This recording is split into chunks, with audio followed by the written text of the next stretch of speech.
Hey guys, it's Chris here from the Codemasters community team, and I'm here with Chris Smith, game director for Grid, and we are checking out some footage here, some brand new footage of Grid with Havana. So this is one of the new circuits we've got in Grid. Chris, could you tell us a little bit more about Havana and some of the other circuits we've got in the game? Yes, so we've got 4 cities in the game actually. So 2 are returning, San Francisco as well as Barcelona, and then 2 new cities, Shanghai and Havana. And we're very proud to bring Havana. It's a less used destination. As you can see, it's full of a lot of visual interest, a lot of crowds really clustered in on the track, and it's a joy to drive. So the car we're using here in this video is the Cadillac DPI VR. It's a pretty insane car, so it's awesome to be able to sort of mix and match the combination of cars and tracks we have to create, incredible racing like this, isn't it? Yeah, well, one of the pillars to the game is choice.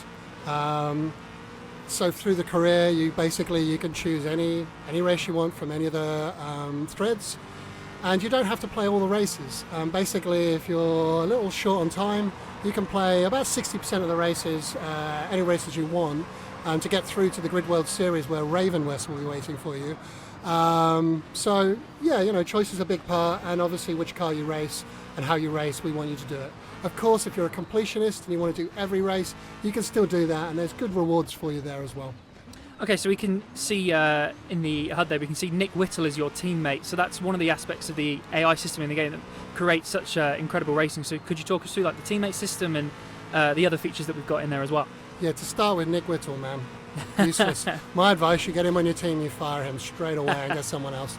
So as you go up levels, you open new teammates, and teammates have all the detail of the AI that we've got in the game. But they've got one additional quality, which is loyalty, i.e. how likely they are to respond and action on what you want them to do.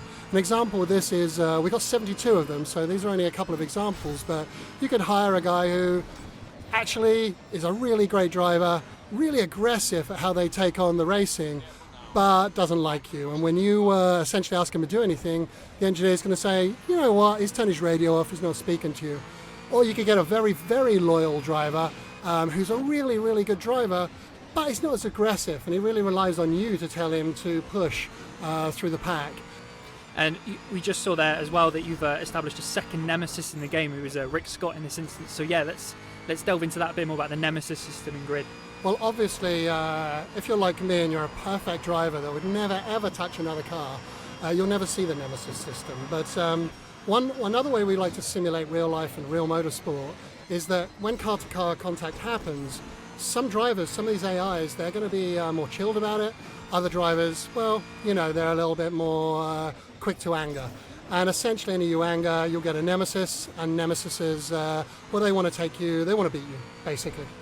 And as we reach the end of check out the end of this race. Yeah, this is amazing. Racing Fernando Alonso to the finish line. That absolutely fantastic action. Slipstreaming him. Yeah. It's going to overtake. Oh, Alonso closes the door.